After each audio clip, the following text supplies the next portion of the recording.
and welcome to the next kind of installment in the Aurora C# on the channel. 1.12 is out. I repeat, 1.12 is out for C#, and I will have a link in the description for you to go install that.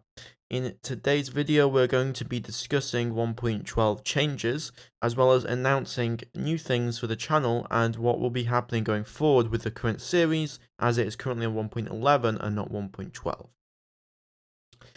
So first off, there will be gameplay if I've kind of recorded it to show off some of the changes in the actual game itself, so you can see the interface.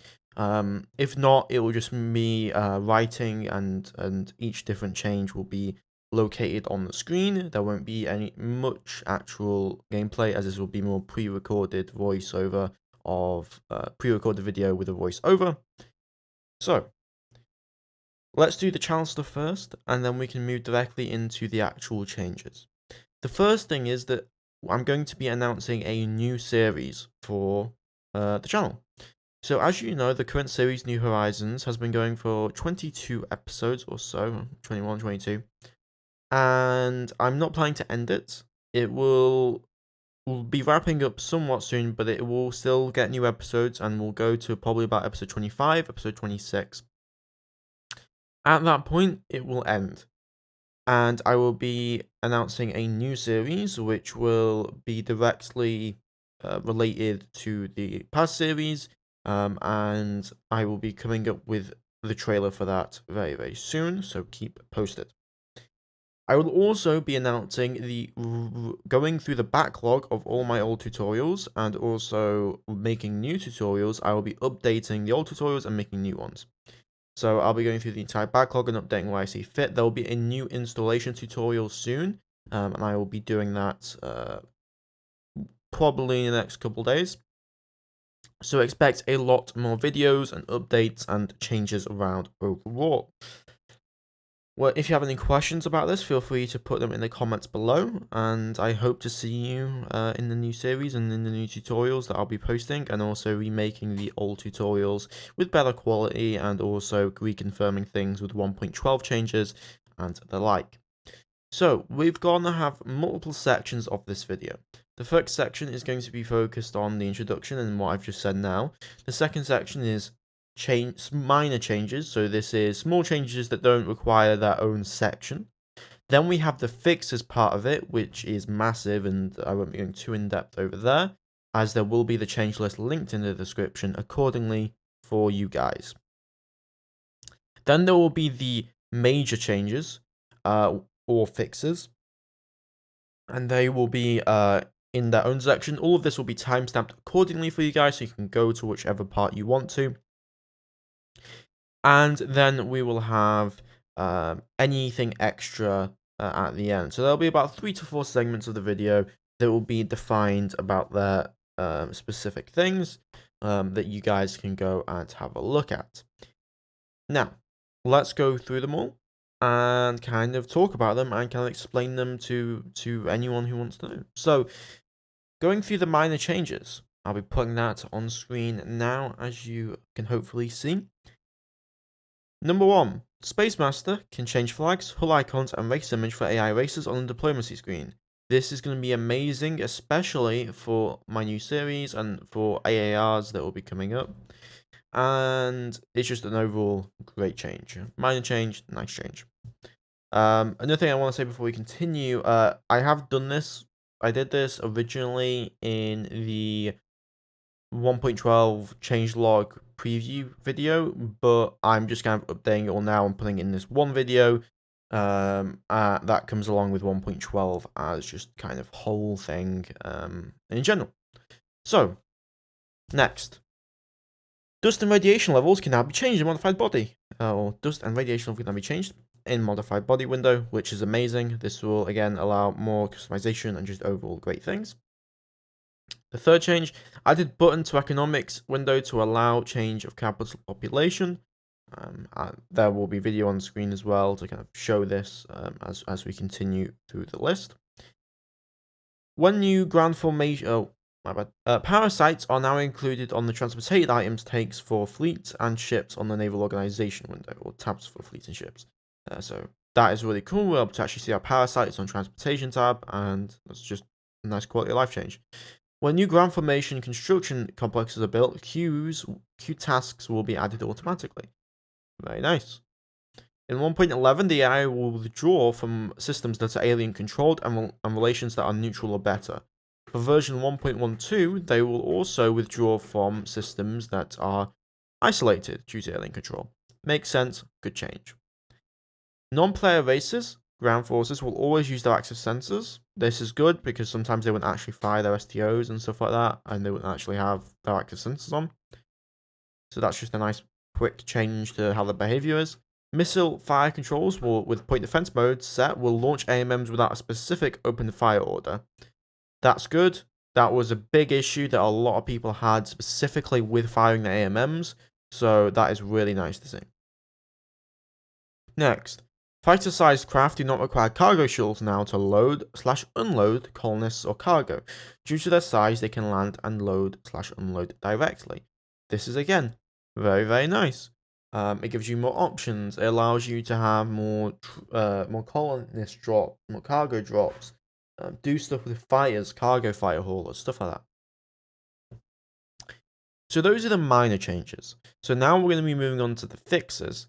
And so as you saw the minor changes, they'll be on screen. There'll have been some gameplay to just show you them in game and the buttons and the UI and stuff. But now we're going to be moving on directly to fixes. Now, the problem is there's a hell of a lot of fixes. I counted about 40, 50 fixes or bug fixes.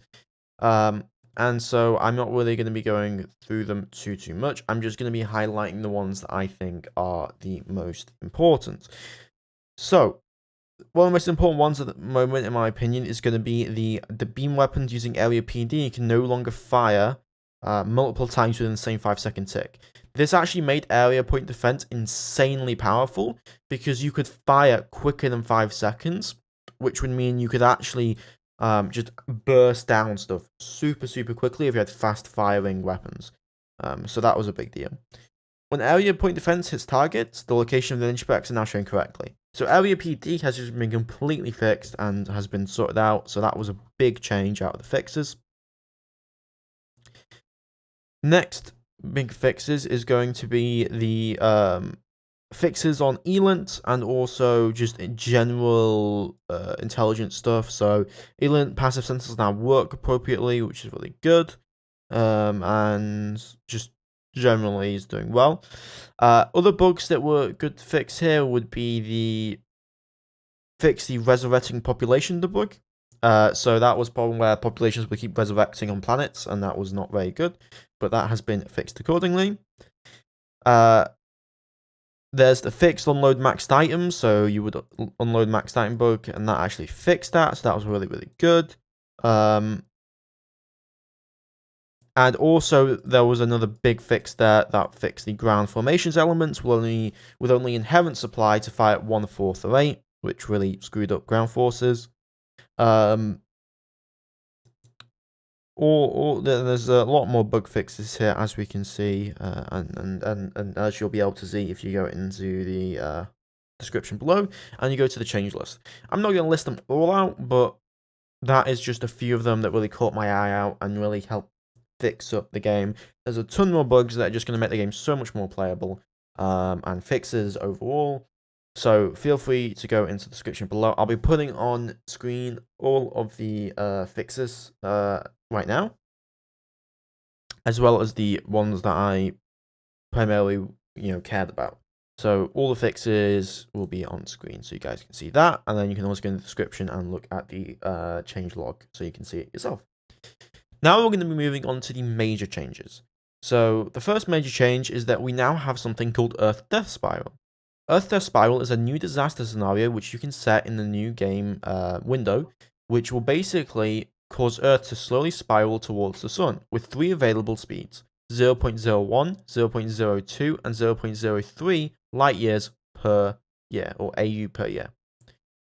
Temperature, year length, etc. will be adjusted at the distance to the sun decreases. So as you get closer, temperature is going to increase, year length is going to decrease, and your orbit's going to get smaller and smaller and smaller until it eventually moves within within a million kilometers of the sun, and it's destroyed due to tidal stresses, and the entire planet is completely obliterated. That's just a really cool thing that I'm sure there'll be quite a few videos about. I might do a video on that just to kind of showcase it and show it off if you guys are interested. Next, we have occupation and police modifiers. So this is a bit of a bug fix and a bit of a not. This is from Steve. As a result of my current campaign, I found two problems in the occupation and police code. The first is that resistance modifier of population used for occupation or reducing stress should be la la la la. So basically, it's changing the formula in which resistance modifier is calculated. Currently, the problem is that it's 200 times higher than expected. So resistance is actually a really big deal. Luckily, the occupation strength bug actually halves that, so it's only 100 times. So there's got two bugs affecting each other in quite interesting ways, and that'll be on screen so you guys can see. So that's the occupation strength and police modifiers fix / addition. Next, we have the change to greenhouse gas and dust mechanics change, which now adds new mechanics to greenhouse gases and dust on temperature, and they are calculated differently. So this will essentially mean that it won't be as insane. You won't be able to warm up stuff, I believe you won't be able to freeze stuff as much as you would otherwise, or warm up stuff as much as you would otherwise. And dust will actually affect it realistically now instead of how it actually works. Yeah, so this basically just fixes the fact that anti-greenhouse gas potentially much greater impact otherwise. So it'll actually make it more equal between greenhouse and anti-greenhouse gases, which are phrygium and atesium. So in basically layman's terms, 1 atmosphere of greenhouse gas will reduce the temperature to just 10% of the base temp. Adding 1.2 atmosphere will reduce temp below 0 Kelvin. The root cause of this problem is that the temperature has a minimum value, 0 Kelvin, but no maximum. There you go. So that will be fixed. Now I've got a massive change. The tactical, well, not really massive, but it's a big change. Tactical map events. When events are active on the tactical map, the first line will show the date and increment length as per the events window. This will be shown even if there's no event increment. So that means you basically get a ton more information, and there's also now colored event. You get color on the events on the tactical map, as we can see with this picture that will be on the screen, but you'll be able to see the date as well, which is really nice, and the increment length. Then we have another really nice Space Master change, which will really help with overall AARs or after action reports, and also total of just my kind of stuff that I want to do and other things that people want to do. And that's the ability to move ships to any waypoint you want, or move a fleet to any waypoint you want with Space Master mode, which is really awesome. Another change is that Rahkas, this is the next change, Rahkas are going to be much more common with Rahka generation change. And yeah, that's going to be great. We'll see a lot more Rahkas. I'm going to love to see them. It's going to be just great. We now have the new load all minerals until full move order, which is just going to massively change cargo mineral transportation, because it is going to mean that the ships won't just keep going back and forth. They'll stay at the planet and just load, and then move back and forth, which is going to increase total efficiency massively. New pickup nearest Lifepod standing order, nice little change. That will help with hospital ships and stuff like that. Another big change that I went over in our previous video, assign new labs. An assign new button has been added to the research tab of the economics window. This is used to toggle and assign new status to one or more research projects indicated for N after the project name. This basically means that when you construct new labs and you've got this toggle on a research in the research tab window, so one of the research projects, it will assign those labs directly in. So that means we have no more interrupting research lab constantly. That is huge. Really awesome change. Deployment exceeded condition. A new deployment exceeded condition has been added. It will trigger the associate conditional order. There we go. Awesome. This will actually really help with training, and overall just give me an amazing change. Next change. Repeat orders X times. This is a change I actually suggested. This is a massively good change.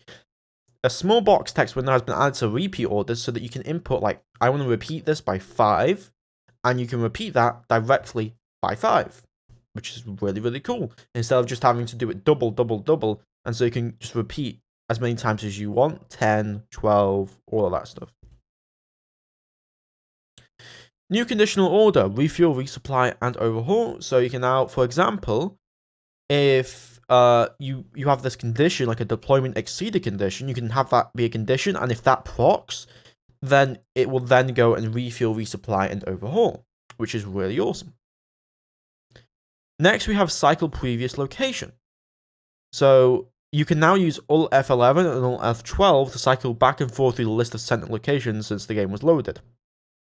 Basically, Aurora keeps track of every time a system map is centered. This can be used to click on something, use the center on options for fleet and mineral search.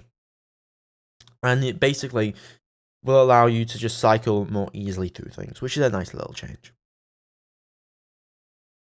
Next, we have a new window and a big change, and that is automated assignment for colony governors. This is something I haven't covered in the last video. Automated assignment for colony governors.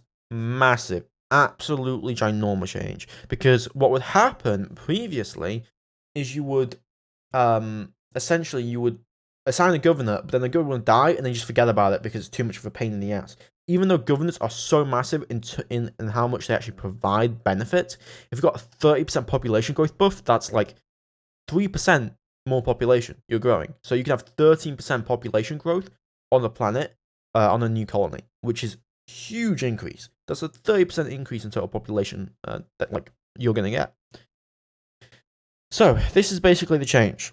Assignment of colony governors has always been manual due to the difficulty in knowing a player's intentions for a given colony. For 1.12, I've added the option for players to specify what type of commander they need for a colony, and then let auto assignment handle the selection.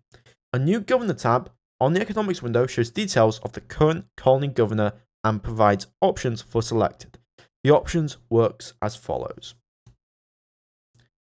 Automated assignment checkbox toggles automated assignment for specific colony, which has two effects. Firstly, if no governor is assigned, the colony will undergo automated assignment checks during the construction phase. Secondly, if the current governor increases their admin rating, they will be unassigned. They may also be immediately reassigned, but this allows the auto assignment code to check for higher priority assignments for that administrator first. Next feature. Colony importance. When automated assignment takes place, colonies are checked in descending order of importance. So this means it will check Terra first, and then it will check Luna, and then it will check this before it auto-assigns accordingly to assign the best governors to the most important colonies. Required bonus. A potential governor must have this bonus to be assigned to the colony. So you require that the AI will assign, or the game will assign a governor with that specific bonus that you want. They also have secondary and tertiary, which go in descending order, so it will go to the first required bonus, and then the second, and then the third, and it will try and match those as best as possible. Assign colony governor. Clicking this button removes the current governor and then assigns the highest ranked available candidate, which may result in reassignment. So if you don't like the current governor, you can assign a new governor. Assign governor vacancies. Checks every colony without a governor in descending order of importance and assigns the best candidate. This is effectively a manual triggering of the construction. So this is basically like a reset, just to make sure everyone's got a colony on it. It's basically make sure everyone's got a colony. You've got reassign all colony governors, which just resets everything and just changes it. So that's how that system works, and it's really awesome, and it's just going to be an amazing thing that we're going to be able to use. So overall, just an incredible change. We're now moving on to page 2 of the change list. Give myself a little bit of a breather. It's getting a long video now. Quite a long video. So now we have commander assignment priority change. This was a bit confusing for a lot of people. People were quite confused on if it goes descending order up or goes ascending order down.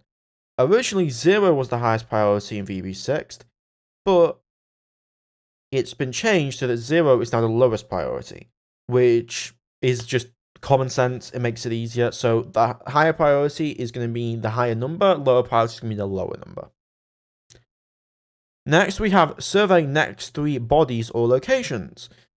This is really nice because this just allows you to handle both This will save time and fuel, basically allowing you to survey both system locations and system bodies for like ships that are surveying entire star systems. Great change. Another big change we got, or big post, we have fleet escort orders. Each fleet can be set to act in relation to another friendly fleet, designated the anchor fleet. And the presence of threats, for example, you can order Fleet A to place itself 1,000,000 kilometers from Fleet B in the direction of alien ship C. As Fleet A and alien ship C maneuver, Fleet B will attempt to maintain that position. So basically, there's been added proper escorts into the game. We had this in VB6, but in C# we now have proper escorts. This essentially will allow you to anchor a fleet to another fleet, and the fleet that's anchoring to the other fleet will try and maintain a certain distance you set around that fleet. And it also allows you to choose specific threats that you want it to maneuver away from, and also fleets. So it's basically, if you think of it like three balls in a 3D space. You've got the middle ball, which is the main fleet. You've got the right ball, or the right-hand side, which has one ball, which is the enemy fleet. And then to the left-hand side, you have another ball, which is, let's say, your tankers, okay? You can tell the tankers to anchor onto the main fleet, and then they will position themselves accordingly. To stay within a certain distance from that fleet. And as the enemy fleet and the main fleet maneuver, the tanker fleet, you can tell them to position them as far away, but still remain within 1,000,000 kilometers of the main fleet, but as far away from the enemy fleet as possible. Okay, so that's really awesome. There'll be obviously images below, so you guys can have a look at that. But really, really cool. Next, we have a new order called Resupply from Stationary Supply Ship. So you can now resupply from stationary supply ships. Yay! Probably something that should have been at launch. Been added. Really nice. It works exactly the same as Restore Stationary Tanker. Ground Force Replacements. Okay. This is massive. It actually makes ground combat like really more playable, a lot more playable. And this will actually allow me probably to be doing my ground combat tutorial videos and ground combat videos soon. But basically, this basically will allow you to assign a replacement template to a formation. And by default, this template, this is the template used to construct the formation initially, and you can change it accordingly.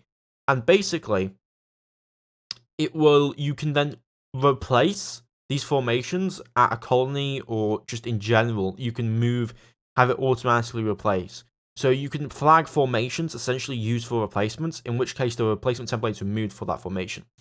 So essentially, you can have entire replacement divisions that will automatically be used to reinforce the next formation. So think of it as second waves. Let's say you have 2 lines of infantry, and then you have a reserve, okay? Now, what you can do is basically assign that reserve will reinforce during ground combat replacement phase, which is now a new phase that happens in each construction phase and also after ground combat. And the units will be moved from the replacement formation, the elements will be moved to the current formations fighting in the combat and actually not and properly working.